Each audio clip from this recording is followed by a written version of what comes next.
Bismillahirrahmanirrahim. Assalamualaikum warahmatullahi wabarakatuh. Lemes amat. Assalamualaikum warahmatullahi wabarakatuh.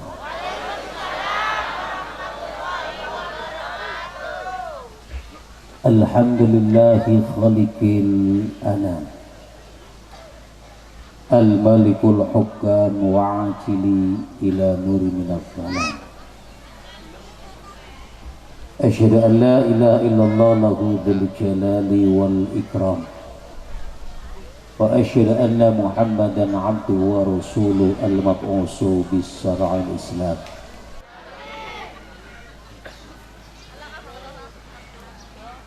Al-mukarramun, para alim ulama, para asatidz, para sesepuh, tokoh masyarakat, wabil khusus akhina fillah, guru kita Haji Ustaz Fakhruddin. Wasilah beliau saya hadir pada siang menjelang sore hari ini. Para panitia penyelenggara acara halal bihalal, apa namanya, Musholla Baitur Rahim Rumubah, Ikatan Remaja Musholla Baitur Rahim. Sebagai penyelenggara acara, Bapak Ibu hadirin wal hadirat yang hadir pada sore hari ini, sehat semuanya Bu? Sehat Bu? Assalamualaikum. Assalamualaikum. Alhamdulillah, sore hari ini saya bisa hadir di tengah-tengah Bapak dan Ibu.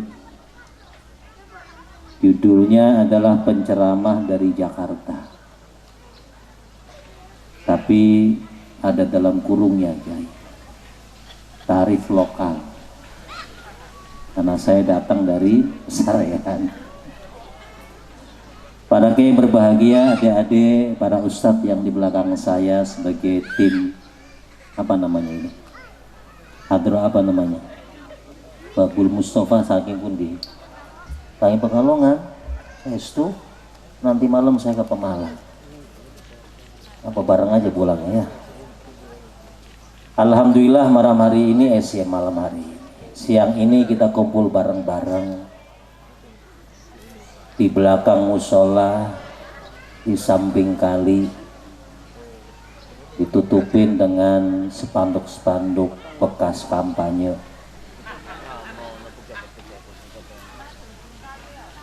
dihiasi dengan pepohonan dan bambu yang diterpa angin dengan gemericik suara yang sangat merdu, pun juga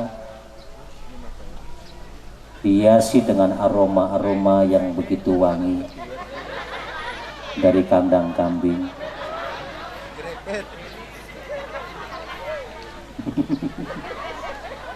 Guyu, harum semerbak mewangi. Mudah-mudahan pulang-pulang jadi kambing semua. Wis nggak apa-apa. Sore hari ini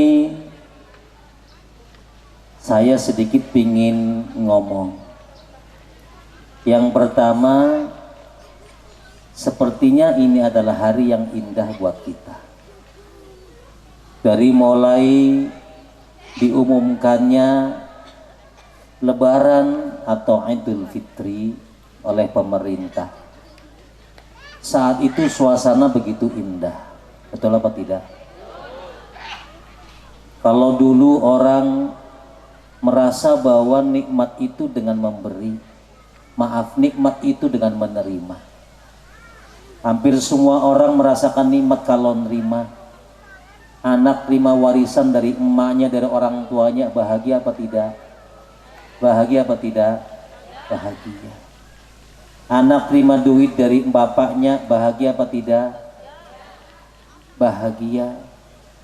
Kita terima dari anak pecingan itu bahagia. Kalau yang namanya nerima itu biasanya bahagia, orang dagang dapat duit bahagia, orang kemudian dikasih duit bahagia. Tapi sekarang ya Rabbana ya Karim, Idul Fitri datang di hadapan kita, semuanya bahagia. Ternyata yang bahagia bukan saja yang terima, tapi yang memberi pun bahagia. Berapa banyak orang yang antri di bank dalam rangka nukerin duit recehan, kalau ditanya buat apa mas? Oh buat ngasih duit ke tetangga. Emang seneng? Alhamdulillah seneng. Betul? Berapa banyak sahabat-sahabat kita, tetangga kita, saudara kita yang pulang dari Jakarta, bela-belain kemudian beliin makanan dari Jakarta, digotong pakai motor, berkadus-kadus dia gotong motornya yang tadinya 2 meter ditambah jadi 3 meter karena nambah kayu di belakang.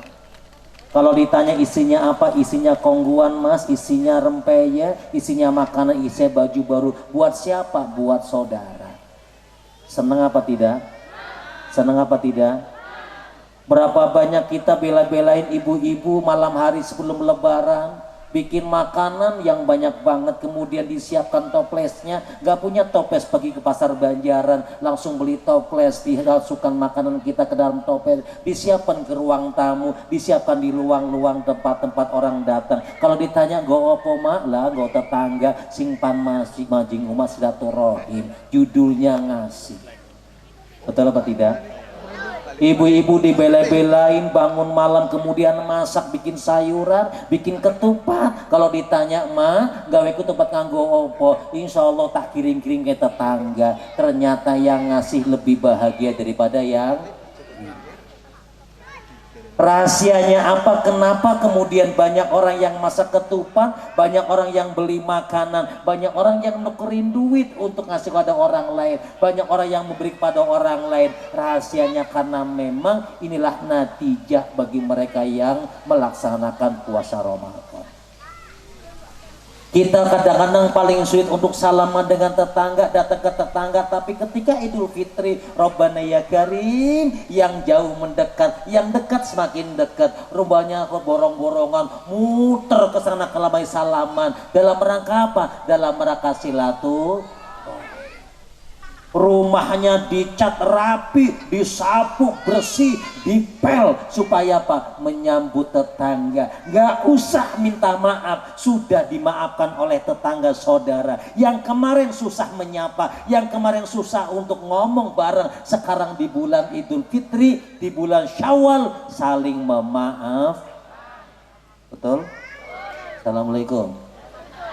Assalamualaikum.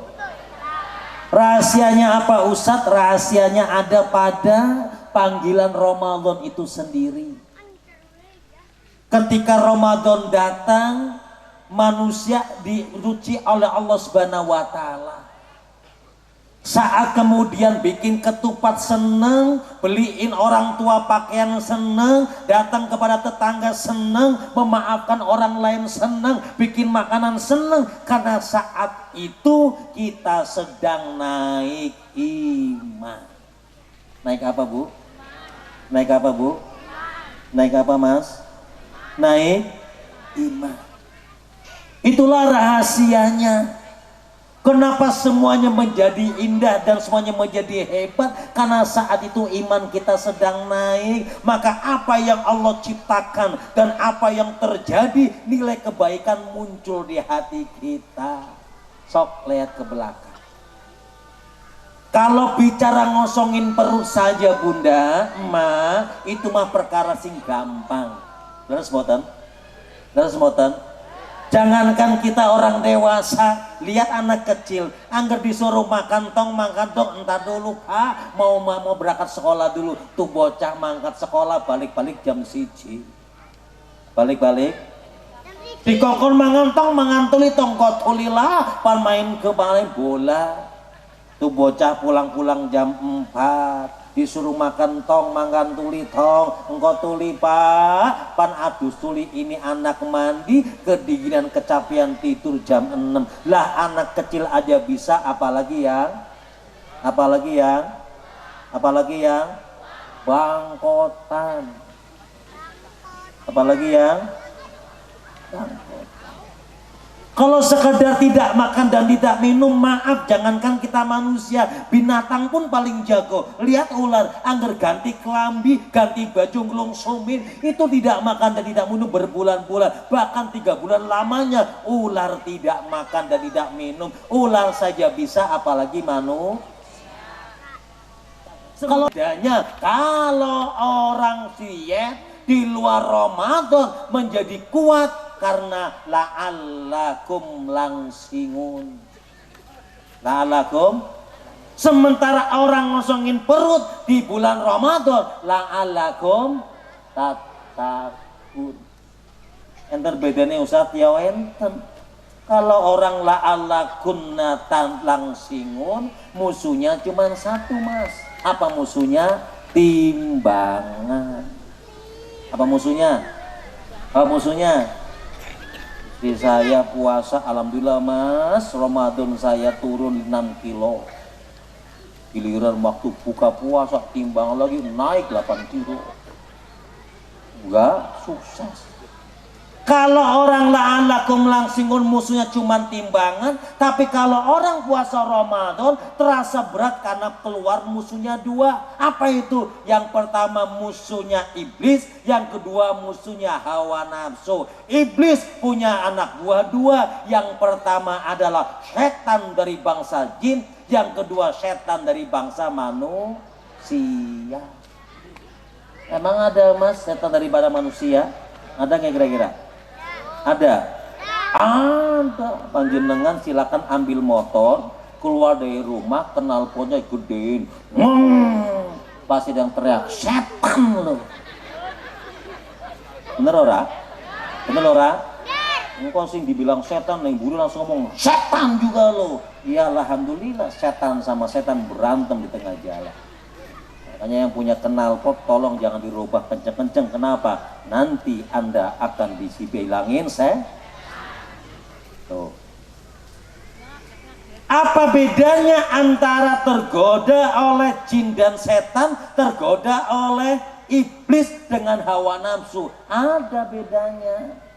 Mana bedanya? Kalau ada orang dibesarkan Islam, bapaknya Islam, kemudian sekolahnya Islam, kemudian ber-KTP-nya Islam, kemudian di bulan Ramadan dia tidak berpuasa, tapi masih malu-malu, mangane di kamar, makannya di kamar, ditanya mana? Papa puasa? Iyalah puasa lah. Kok ngerti? Lah ke bapaknya ke, bibirnya pecah-pecah, matanya kunang-kunang, perutnya kebang kempis. Lah apa? Itu mah bukan tanda-tanda puasa, itu mah tanda-tanda busung lapar. Bahwa puasa-puasa, kalau ada orang agamanya Islam tapi kemudian gak berpuasa tapi masih malu-malu, maka dia tidak puasanya tergoda oleh hawa nafsu. Kalau ada orang Islam, KTP-nya Islam, kemudian tidak sholat taraweh, masih malu-malu, ditanya sama istrinya, Mas, orang tarawehan neng kamar. Sing ngerti nanti, kayak gelar sajadah, padahal sing larangnya turu orang taraweh. Itu enggak tarawehnya, tergoda oleh hawa nafsu. Tapi kalau ada orang beragama Islam, ngakunya Islam, KTP-nya Islam, bulan Ramadan tidak puasa, kemudian dia sudah tidak malu-malu lagi, rokok sembarangan, makan sembarangan di mana saja, sama istri sudah tidak malu, sama anak sudah tidak malu, sama tetangga sudah tidak malu, maka tidak puasanya dia sudah temenan sama saya pada menengkapi ya, temenan sama setan. Agar ana wong lanang ngakunya Islam, ana wong wadon ngakunya Islam, tapi pacarannya sudah tidak malu-malu, bermesraan di tengah jalan, gak malu sama orang lain, malah kemudian indung-indung kepala lindung, hujan diudik di sini mendung, anak siapa mainan lindung, meleng sedikit perut melendung. Ada nggak begitu? Ada begitu? Amit-amit. Sudah ngakunya Islam, nggak malu-malu lagi pacaran, maka yang pacaran itu bukan tergoda hawa nafsu, tapi karena yang pacaran adalah setan. Kalau lagi pacaran, lakinya nggak malu-malu, langsung mas setan. Mas. Jadi kalau kemudian dibiarkan lakinya nggak malu-malu nyium Adinda, maka Adinda sedang ciuman sama setan. Kalau naik motor sudah pelukan, kawin belum, akad belum, itu berarti yang naik motor sedang boncengan sama ya Pak ya. Kemudian pacaran tiba-tiba perutnya melendung, berarti hamilnya karena hubungan dengan lo yang ngomong bukan saya. Hati-hati. Kalau ada pejabat kemudian korupsi 100, 200 sejak 2 juta tapi masih malu-malu, maka dia korupsinya tergoda oleh hawa nafsu. Tapi kalau ada pejabat korupsinya miliaran, sudah nggak malu-malu, ketangkap sama KPK, masuk TV orang izin, malah kemudian kabur, ketangkap gara-gara kejedot tiang listrik. Maka yang nggak malu-malu itu, yang korupsi itu tergoda oleh setan. Paham nih ya? Sudah paham nih bedanya nih? Sudah paham bedanya? Mana tergoda hawa nafsu, mana terbawa sama setan. Ya ngerana wong bulan Ramadan kemudian orang puasa, wis ora usin-isin berarti sing udut kayak gampang kayak kita. Ya si medangnya setan. Orang ibu misalnya nyiapna medang anggar orang sing ora puasa, sing ora isin-isinan berarti ibu nyiapin medang kok. Wis pada baik. Anggar ibu ora puasa juga berarti ibu termasuk. Berarti nang wadud pada barai. Ya wis keluarga, artinya keluarga apa? Wis pada baik kayak gue. Ya. Ramadan itu menjadi hal yang berat karena memang godaannya muncul dari 2 hal. Yang pertama hawa nafsu, yang kedua godaan setan dan iblis. Maka Ramadan puasanya menjadi berat. Anak kecil sulit untuk puasa, yang dewasa pingin buka banget, lihat es kayaknya keraman, pingin mangan banget, pingin minum banget, itu karena tergoda oleh hawa nafsu atau setan. Lalu Ustadz, pertanyaannya adalah apa bedanya antara amanu dengan tataku? Bedanya amanu dengan bedanya iman dengan tatakun itu ada. Amanu itu adalah tayakun, amanu adalah keyakinan. Iman itu yakin. Kalau ibu ditanyain, Mas, Bu, mau kemana? Mau ke puncak. Kok mau ke puncak ngapain? Jarene neng puncak neng guci ke api ke por. Hawanya dingin, ada airnya, air anget. Saya mau ke sana. Ibu ambil motor, kemudian boncengan karo sing lanange, gawa anake, mangkat maring guci arane amanu.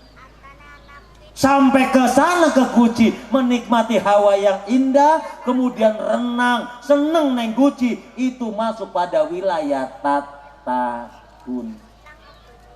Anak remaja delok wong wadon ayu, ya Allah ayu temen ya, semok demplon jalan kayak entok kemagriban. Kemudian langsung I love you, you love me, I kentut you lari. Langsung jatuh cinta. Ya Allah pucuk dicinta ulam tiba, bila cinta sudah terpikat tai kucing rasa. Tai kucing. Rasa apa? Tai kucing. Bangetan amat timbangan cintanya tai kucing dia coklat. Kemudian ternyata akhirnya namanya cinta, kemudian bersambut gayungnya, kemudian sang remaja kemudian langsung melamar. Setelah ngelamar langsung muncullah akad nikah. Saya terima nikahnya kawinnya Siti Sapuro binti Paijo dengan mas kawin seperangkat alat sholat beserta masjid beduknya, musolahnya, marbotnya, tempat wudhunya dibayar tunai.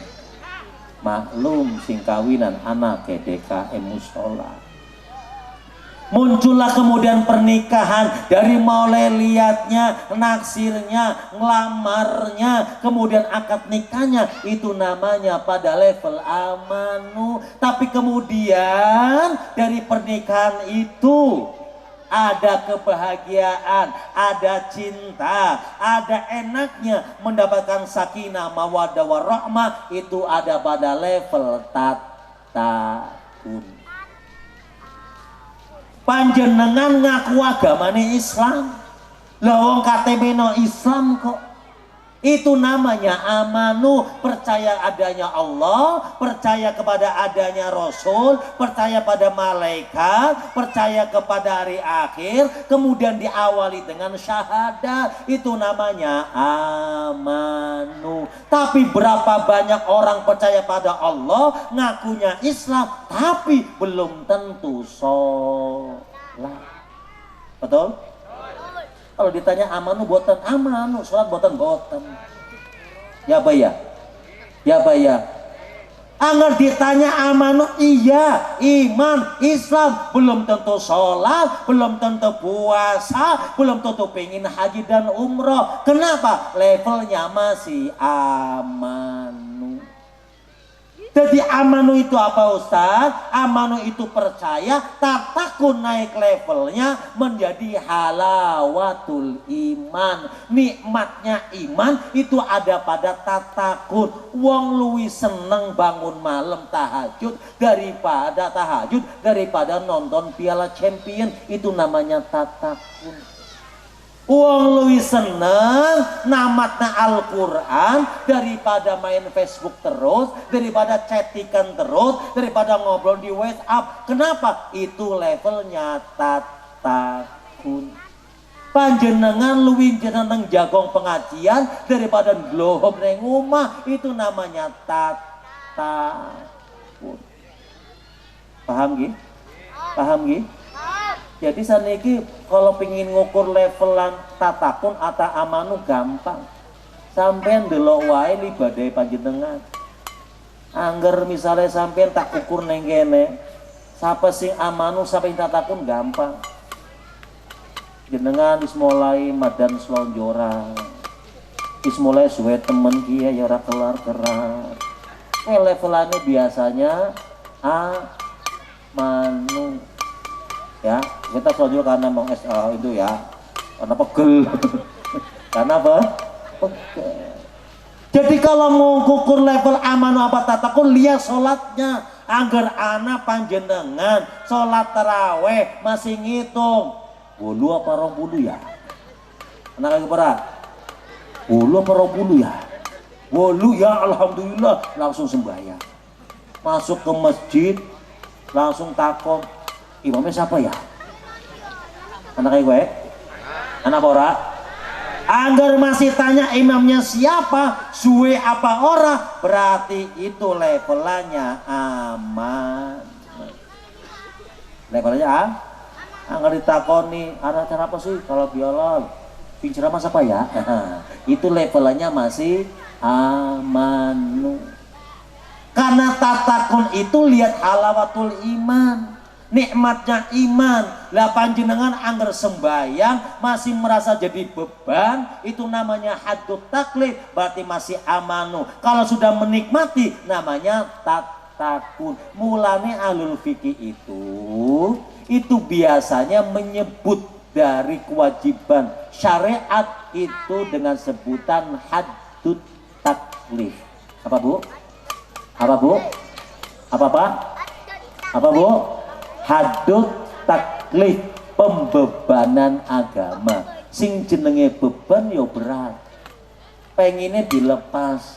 Angger ana syariat boleh tidak sholat subuh, tidak sholat subuh, ora dosa. Ibu milih sholat subuh apa ngorok? Sholat subuh ngorok? Sholat subuh apa ngorok?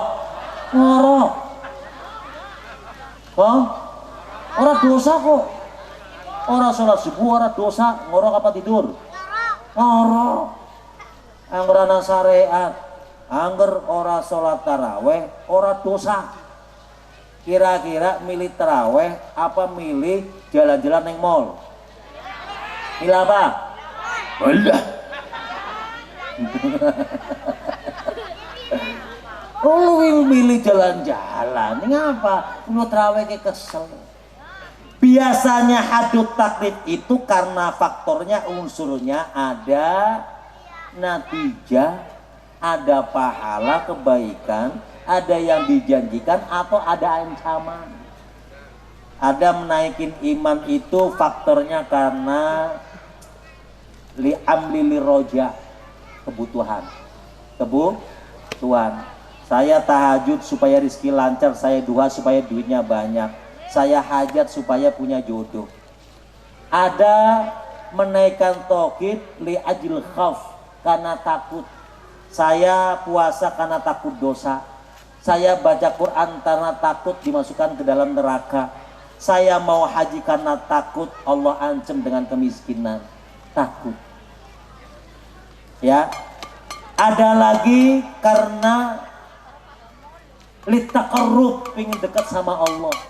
Banyak orang puasa masih tersisa, banyak orang tahajud masih kepaksa. Gak apa-apa, monggo laksanakan. Itu pola dan cara untuk menaikkan nilai-nilai kebaikan. Ya, Ramadan selesai, masuklah bulan Syawal.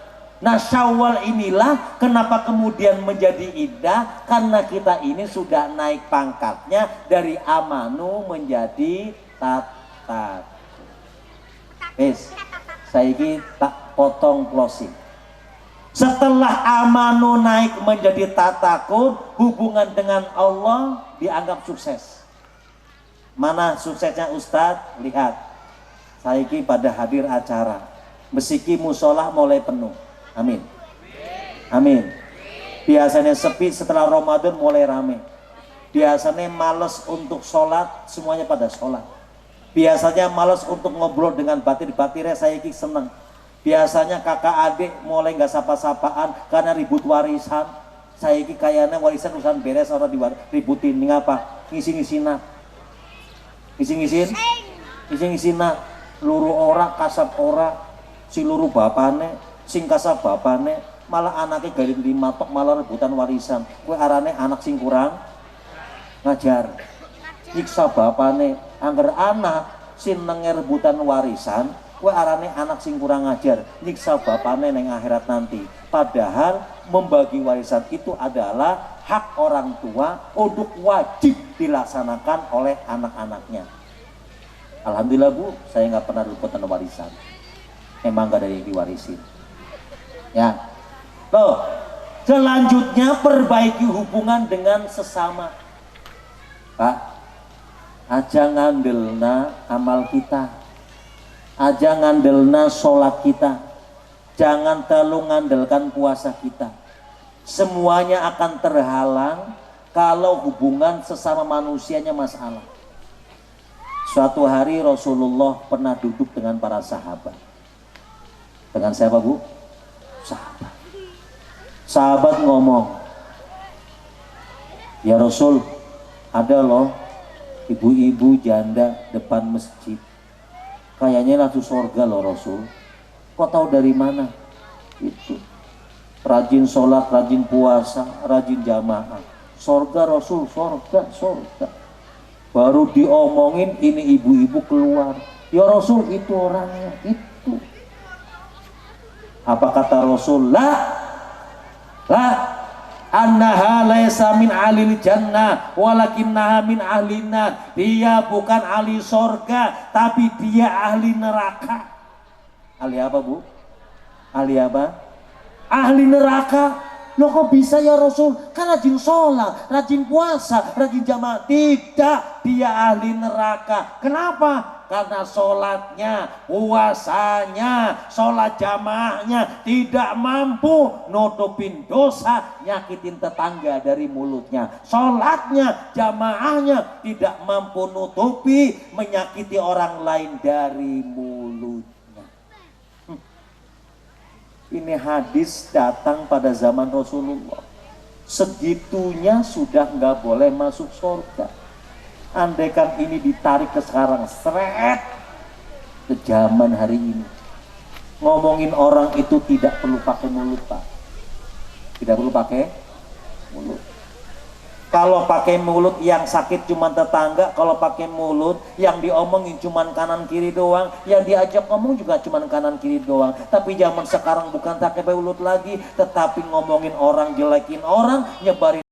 Kita terima, sebarkan lagi, sebasan lagi, terus akan menjadi multi level dosa hatal mamat, sampai kita mati pun dosa akan kita terima.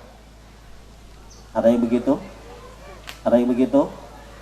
Wis wingi pilpres wis beres, anggerpan protes konstitusional berbicara.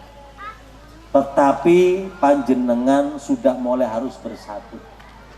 Sing wingi metu ning grup WhatsApp ganjing namaning. Sing wingi unblock buka blokirannya. Sing wingi gelut tetangga gara-gara pilihan, wis Mas balik maning.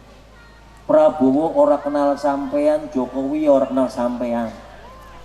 Sing kenal sampean niku yo tetangga, saudaramu, temenmu, kanan kirimu. Angger mati sing ngubur siapa? Sing ngubur siapa? Tetangga, dudu Jokowi, dudu Prabowo. Ya Pak ya? Angger ora kepilih-pilihane itu namanya demokrasi. Angger kepilih ya wis alhamdulillah, mesti ana sing menang, mesti ana sing kalah. Yang menjadi masalah adalah kalau kita masih menyisakan dosa saat pesta demokrasi selesai. Paham nih? Paham nih? Yang kedua, setelah kemudian kita bersatu semuanya, yuk kembali dong. Kembali kepada guyub nilai-nilai kebangsaan kita. Wis, Mas, ora usah neko-neko. Ora usah neko, ikutin para kiai, ulama-ulama di kampung ini. YouTube itu hanya untuk sarana ngambil ilmu. Setelah ngambil takon karo gurune. Saiki akeh wong sing keblinger. Akeh wong sing keblinger. Dandanane kaya musim nemen tapi malah aduh karo sedulur. Dandanane kayane Islam nemen tapi malah ngenyek karo wong liya sing bareng-bareng Islame. Ora Mas, ora.